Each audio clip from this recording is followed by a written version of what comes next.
Hi students, welcome to Kingmakers IS Academy Daily Newspaper Analysis.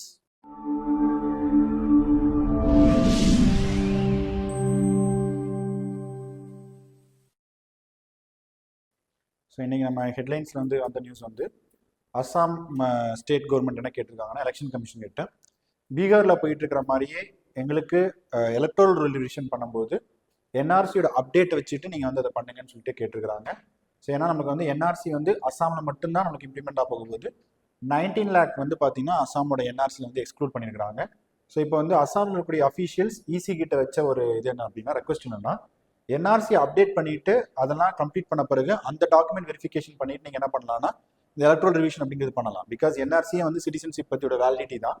அதை பண்ணிட்டு நீங்கள் பண்ணீங்கன்னா இன்னும் கொஞ்சம் எங்களுக்கு இதாக இருக்கும் அப்படிங்கிற மாதிரி சொல்கிறாங்க.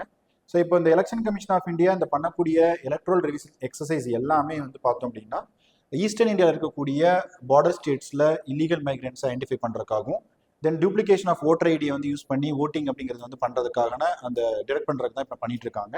இப்போ பீகாரில் கூட நிறைய பார்த்தீங்கன்னா அந்த மாதிரி ஓட்டர் ஐடிஸோட டூப்ளிகேஷன் அப்படிங்கிறது ஐடென்டிஃபை பண்ணியிருக்காங்க. அப்போ பீகாரில் இருக்கக்கூடிய அந்த எஸ்ஐஆர்னு சொல்லக்கூடியது எல்லாமே சிட்டிசன்ஷிப் வெரிஃபைங் எக்ஸசைஸ் மாதிரி தான் இருக்குது. அப்போ இது என்ஆர்சியை நீங்கள் பேக் டோர் இம்ப்ளிமெண்ட் பண்ணுற மாதிரி இருக்கிற மாதிரி தான் சில அப்போசிஷன் பார்ட்டிஸ் இதை கம்ப்ளைண்ட் பண்ணியிருக்காங்க. அப்போ நேஷனல் ரெஜிஸ்டர் ஆஃப் சிட்டிசன்ஸ் சொல்லக்கூடிய அந்த என்ஆர்சி 2019 நம்ம இம்ப்ளிமெண்ட் பண்ணோம். 19 lakh இண்டிவிஜுவல்ஸ் பார்த்தீங்கன்னா டோட்டலாக registry general of India identified as illegal migrant சொல்லிட்டு ஐடென்டிஃபை பண்ணியிருக்காங்க.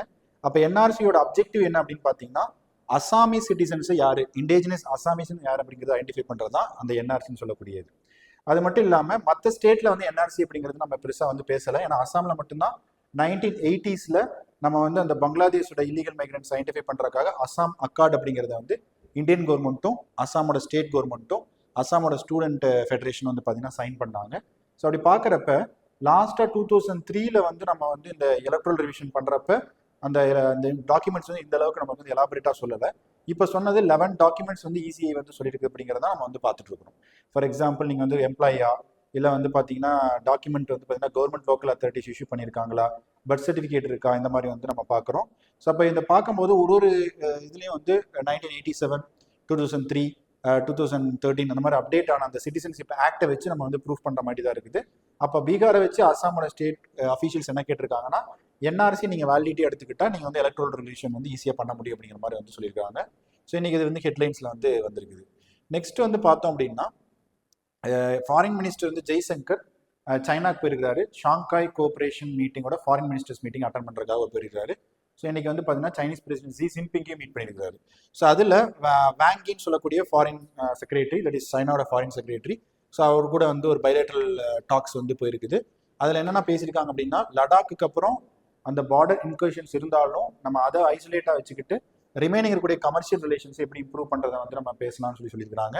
ஏன்னா லாஸ்ட் டைம் கசானில் நடந்த சம்மிட்டில் 2024 இந்தியன் பிஎம்மும் சைனீஸ் பிரசிடென்ட்டும் மீட் பண்ணிக்கிட்டாங்க.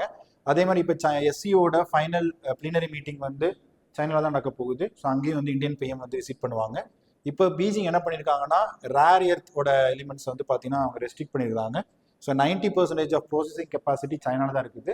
இதனால் இந்தியாவுக்கு எனர்ஜி அதே மாதிரி பார்த்தீங்கன்னா இவி அந்த மாதிரி மேனுஃபேக்சரிங் என்ன இஷ்யூஸ் அப்படிங்கிறது அதை பற்றி பேசிக்கிறாங்க. அதே மாதிரி ஷாங்காய் கோஆபரேஷன் மீட்டிங் அதோட ஆர்கனைசேஷனோட அப்ஜெக்டிவ் அதோட மேண்டேட்டை எக்ஸ்டர்னல் அஃபேர்ஸ் மினிஸ்டர் மீட்டிங்கில் அவர் சொல்லியிருக்காரு. ஏன்னா அதோட மேண்டேட்டே பார்த்தீங்கன்னா டெரரிசம், செப்பரேட்டிசம், எக்ஸ்ட்ரீமிசம் இதை டிடெக்ட் பண்ணுறதானே தவிர நீங்கள் மற்ற இதெல்லாம் நம்ம பேசுறதுக்காக நம்ம அதை ஆரம்பிக்கல. ஸோ இந்தியா பாகிஸ்தான் இஷ்யூவில் நாங்கள் ஸ்டேட் ஸ்பான்சர் டெரரிசம் நாங்கள் மென்ஷன் பண்ணும்போது நீங்கள் எதுவும் அதை கவுண்டர் பண்ண வேண்டாங்கிற மாதிரி ஒரு கன்சர்ன் அப்படிங்கிறது பேசியிருக்கிறாங்க. ஸோ அப்போ இது பார்த்தீங்கன்னா ஜென்ரல் ஸ்டடீஸ் பேப்பர் 3ல நீங்கள் இன்டர்னல் செக்யூரிட்டிலையும் நீங்கள் ஷாங்காய் கோஆபரேஷன் ஆர்கனைசேஷன் பற்றி நீங்கள் எழுதலாம். GS2ல இன்டர்நேஷனல் ரிலேஷன்ஸ்லையும் நீங்கள் பார்த்தீங்கன்னா எஸ்சிஓ பற்றி நீங்கள் மென்ஷன் பண்ண முடியும். இல்லைனா இந்தியா சைனோட பைலேட்டர்லையும் நீங்கள் அதை எடுத்துக்க முடியும்.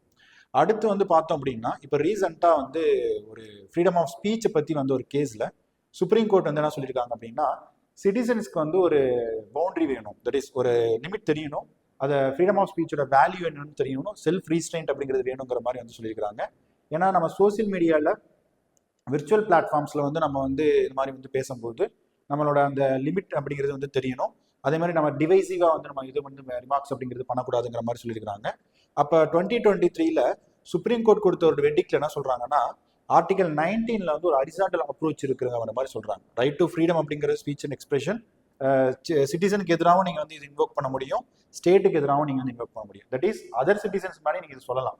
அதாவது அந்த சிட்டிசன் இப்படி பேசுறதுனால நமக்கு வந்து அது வந்து வயலேட் ஆகுது அப்படிங்கிற மாதிரி நீங்க இது பண்ணலாம். இல்லை ஒரு ஸ்டேட் வந்து நம்ம வந்து ரைட் டு இந்த freedom of speech and expression வந்து கவுண்டர் பண்றாங்கன்னா ஒரு ஸ்டேட் தட் இஸ் கவர்மெண்ட்டுக்கு எதிராகவும் நீங்க வந்து இதை பண்ண முடியும்.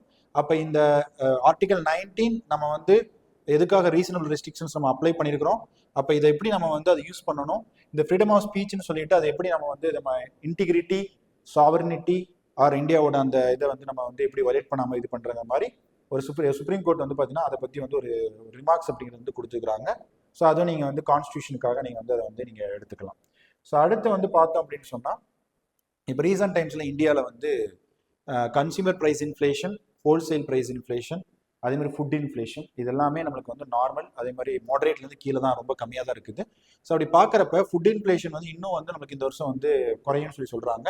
அதுக்கு ரீசன் வந்து பார்த்தீங்க அப்படின்னா கியூமுலேட்டிவ் இந்தியன் மான்சூன் ரெயின்ஃபால் எடுத்து பார்த்தோம்னா 9.5% வந்து எபோ ஆவரேஜில் வந்து இருக்குது. அது மட்டும் இல்லாமல் நமக்கு வந்து பார்த்தீங்கன்னா ஜூனில் வந்து டெஃபிஷிட்டாக இருந்த மான்சூன் ரெயின்ஃபால் இப்போ ஜூலையில் வந்து நல்லாவே வந்து பாசிட்டிவாக இருக்குது. எல்லா கேரிஃப் கிராப்புமே வந்து பார்த்தீங்கன்னா நம்ம கல்டிவேட் பண்ண இப்போ போட்ட அந்த கிராப் வந்து அதிகமாக இருக்குது. இப்போ அதனால் நம்மளுக்கு வந்து சப்ளை செயின் டிஸ்ரப்ஷன்ஸ் நடக்காது. பிரெண்ட் க்ரூட் ஆயிலோட பிரச்சனையும் வந்து பெருசாக நமக்கு இருக்காது. ஏன்னா அது வந்து $75 இருந்தது, இப்போ $68 தான் ட்ரேடில் இருக்குது.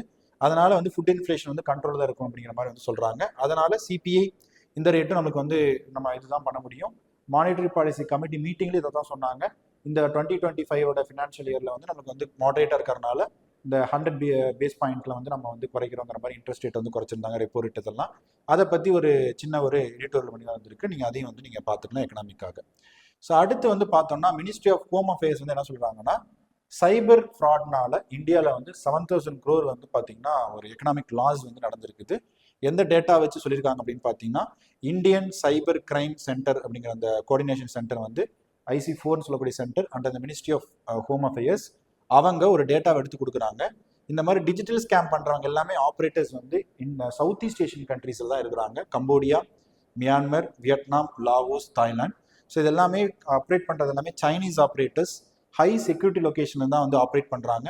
அவங்க டார்கெட் பண்ணுறது இந்தியன்ஸ் தான் பண்ணுறாங்க அப்படிங்கிற மாதிரி வந்து ஒரு டேட்டா வந்து சொல்லுது, ஃபினான்சியல் ஃப்ராட் எல்லாமே.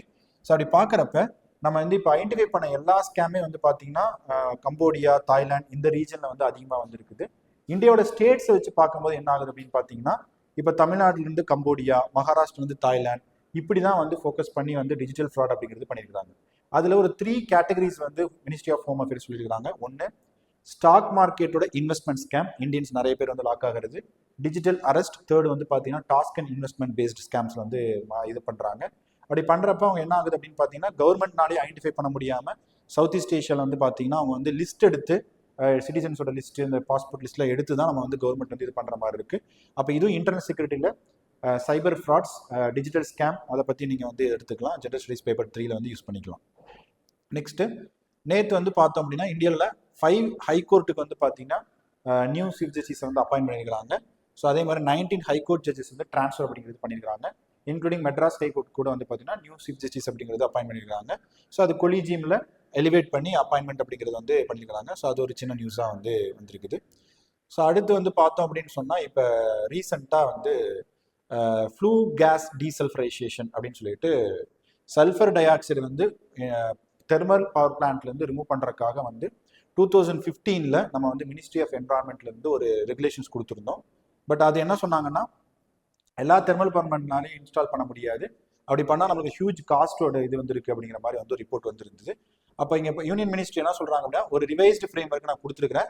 சல்ஃபர் ஆக்சைடு எமிஷன்ஸை வந்து நீங்கள் வந்து எப்படி நீங்கள் வந்து கண்ட்ரோல் பண்ண முடியுமோ நீங்கள் வந்து அப்படி கண்ட்ரோல் பண்ணிக்கலாம். அதில் நீங்கள் என்ன செய்யலாம் அப்படின்னு பார்த்தீங்கன்னா அது வந்து large number of coal based power plant வந்து அந்த ரெட்ரோஃபிட்டிங் பிளான்ஸை ஃபிக்ஸ் பண்ணுறதுலேருந்து எக்ஸம்ஷன் நாங்கள் கொடுக்குறோம். அது மேண்டேட்லேருந்து நாங்கள் வந்து இப்போ வந்து ஃப்ளெக்சிபிலிட்டிக்கு நாங்கள் வந்து கொண்டு வரோம்.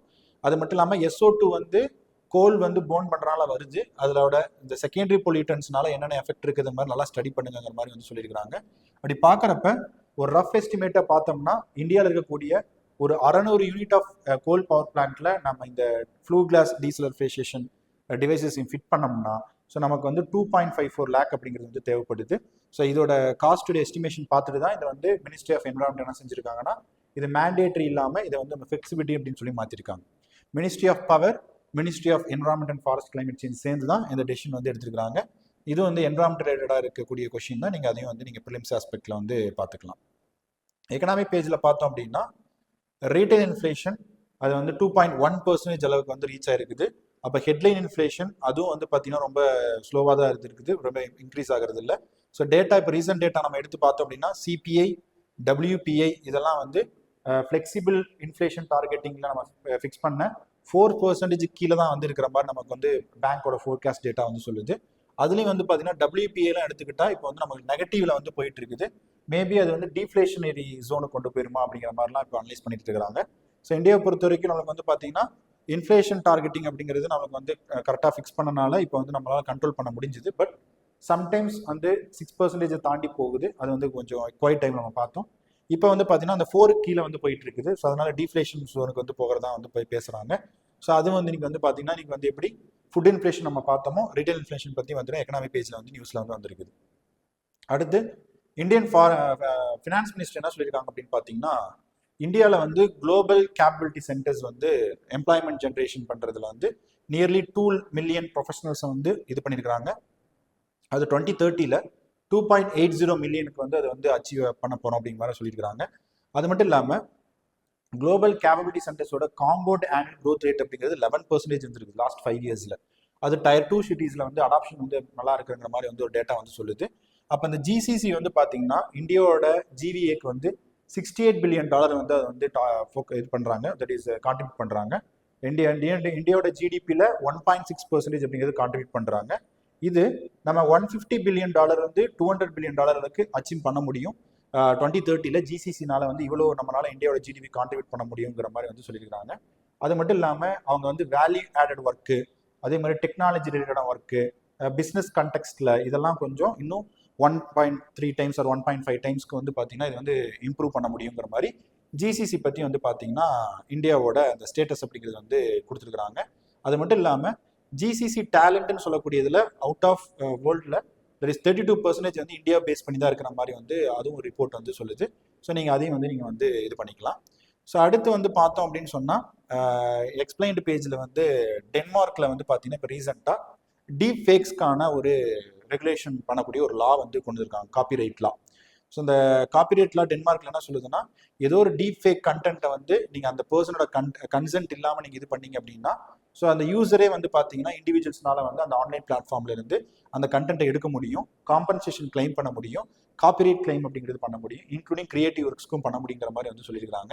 ஏன்னா இப்போ நம்ம ரீசெண்டாக பார்க்குறோம் ஏஐ வந்த பிறகு எத்திக்கல் கண்டக்ட் எப்படி இருக்கும் அப்படின்னு சொல்லிட்டு அப்படி பார்க்குறப்ப இந்த டெக்னாலஜி இந்த அடாப்ஷனில் வந்து டேனிஷில் இருக்கக்கூடிய அந்த கவர்மெண்ட் வந்து என்ன பண்ணுறாங்கன்னா அவங்க வந்து இந்த மாதிரி வந்து ஒரு 3 கேட்டகரி அப்படிங்கிறது வந்து பண்ணுறாங்க. So imitation protection, performance protection, art ரிலேட்டடாக ப்ரொடெக்ஷன் ஆஃப் பெர்ஃபார்மிங் ஆர்டிஸ்ட், இதெல்லாம் வந்து எப்படி வந்து ஒரேட் பண்ணால் இந்த மாதிரி சில லா வந்து அப்ளை ஆகுங்கிற மாதிரி சொல்லியிருக்காங்க. பட் அந்த டேனிஷோட லால என்ன இருக்குது அப்படின்னு பார்த்தோம் அப்படின்னு சொன்னால் அதில் வந்து நீங்கள் வந்து கொஞ்சம் வந்து அந்த லா வந்து ஹோலிஸ்டிக்காக இல்லை. ஏன்னா பப்ளிக் ஸ்பியரில் இருக்கக்கூடிய அந்த ப்ரொடெக்ஷன் அப்படின்னு சொல்லக்கூடியது டீப் ஃபேக்ஸை வந்து நீங்கள் வந்து கிரியேட் பண்ணுறதுக்கு அந்த இதை வந்து டிடெக்ட் பண்ணலை. அது வந்து எந்த ரெஸ்ட்ரிக்ஷனும் அந்த லா வந்து சொல்லலை. அது மட்டும் இல்லாமல் சில இந்த எக்ஸ்பிரஷன் சொல்லக்கூடிய இந்த ஆர்டிஸ்ட் இது பண்ணுறதுக்கெல்லாம் சிவில் கோர்ட்டுக்கு வந்து ஒரு பெரிய பவர் கொடுக்கல, case to case basis studies வந்து பண்ணுறதுக்கு இது கொடுக்கல.